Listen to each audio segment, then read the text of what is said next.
بھارت کی جانب سے بزدلانہ کارروائیاں جاری ہیں، جس پر پاک فوج کی جانب سے بھی زبردست جوابی کارروائی عمل میں لائی گئی ہے۔ انڈین فوج کی جانب سے گزشتہ روز ایل او سی پر بلا احتیاط فائرنگ کی گئی، جس کے نتیجے میں 5 افراد شہید ہوئے اور 28 افراد زخمی ہوئے۔ گزشتہ روز ایل او سی پر بھارتی جارحیت کے حوالے سے پریس کانفرنس کرتے ہوئے وزیر اعظم آزاد کشمیر نے کہا کہ کپواڑہ میں مجاہدین کے ساتھ جھڑپ کے بعد بھارت نے کنٹرول لائن پر گولہ باری کی۔ وزیر اعظم آزاد کشمیر نے کہا کہ 6,10,000 لوگ ایل او سی پر رہتے ہیں۔ بھارت کا مقصد ہے کہ یہ لوگ یہاں سے چلے جائیں۔ انہوں نے کہا کہ دنیا کی کوئی فوج اکیلے نہیں لڑ سکتی جب تک عوام ساتھ نہ ہوں۔ مقامی آبادی کی مدد کے بغیر کوئی جنگ نہیں جیتی جا سکتی۔ بھارت کا مقصد ہے کہ فوج اکیلی ہو جائے، مگر ایسا کبھی ممکن نہیں ہوگا۔ انہوں نے کہا کہ ان کا دوسرا مقصد ہے کہ آزاد کشمیر میں افراتفری پیدا کی جائے۔ ایسے میں آزاد کشمیر کی ساری سیاسی قیادت کو دعوت دیتا ہوں کہ وہ کشمیر کے مسئلے پر متحد ہو جائیں۔ ان کا مزید کہنا تھا کہ ہمارے پاس کوئی توپ نہیں، لیکن ہم اتحاد و اتفاق سے بھارت کی بزدلانہ کارروائیوں کا جواب دے سکتے ہیں۔ دوسری جانب D G I S P R major general Babar Iftikhar نے شاہ محمود قریشی کے ہمراہ پریس کانفرنس کرتے ہوئے کہا کہ بھارت کی اشتعال انگیزی سے متعلقہ شواہد موجود ہیں۔ بھارت کالعدم دہشت گرد تنظیموں کی معاونت کر رہا ہے۔ اطلاعات ہیں سرحد کے ساتھ بھارتی قونصل خانوں کے ذریعے سازش ہو رہی ہے۔ پاکستان میں حالیہ دہشت گرد کارروائیوں کے پیچھے بھی بھارت کا ہاتھ ہے۔ بھارتی کرنل راجیش افغانستان سے پاکستان مخالف سرگرمیاں کر رہا ہے۔ میجر جنرل بابر افتخار کا کہنا تھا کہ بھارتی سفارت خانے پاکستان مخالف سرگرمیوں کا گڑھ بن چکے ہیں۔ بھارتی کرنل راجیش نے 4 بار دہشت گردوں سے افغان سفارت خانوں میں ملاقات کی۔ بھارت نے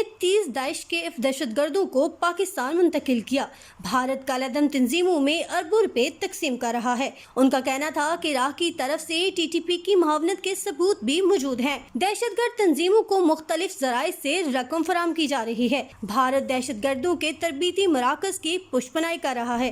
دہشت گردوں کے 66 تربیتی مراکز افغانستان اور 21 بھارت میں ہیں۔ اس موقع پر وزیر خارجہ شاہ محمود قریشی نے کہا کہ بھارت کی ایل او سی پر بزدلانہ کارروائیوں کی مذمت کرتے ہیں۔ پریس کانفرنس کا مقصد بھارت کے اصل چہرے کو بے نقاب کرنا ہے۔ بھارت کا فاشسٹ چہرہ دنیا پر عیاں ہو چکا ہے۔ بھارت سیز فائر کی مسلسل خلاف ورزی کر رہا ہے۔ وزیر خارجہ نے کہا کہ اطلاعات ہیں پاکستان میں دہشت گردی کے واقعات میں اضافہ ہو سکتا ہے۔ اطلاعات کے مطابق بڑے شہروں میں کارروائیاں دشمن کا ہدف ہے۔ بھارت کا مقصد پاکستان کی امن کوششوں میں خلل ڈالنا ہے۔ بھارت سی پیک کو نقصان پہنچانا چاہتا ہے۔ بھارتی ایجنسیز کے سیل کمانڈیٹ سی پیک منصوبوں میں خلل ڈالنا ہے اور اب تک بھارت اس سیل کو 80 ارب روپے دے چکا ہے۔ یاد رہے کہ سی پیک منصوبوں کی حفاظت کے لیے افواج پاکستان کے جوان ہر وقت تیار ہیں۔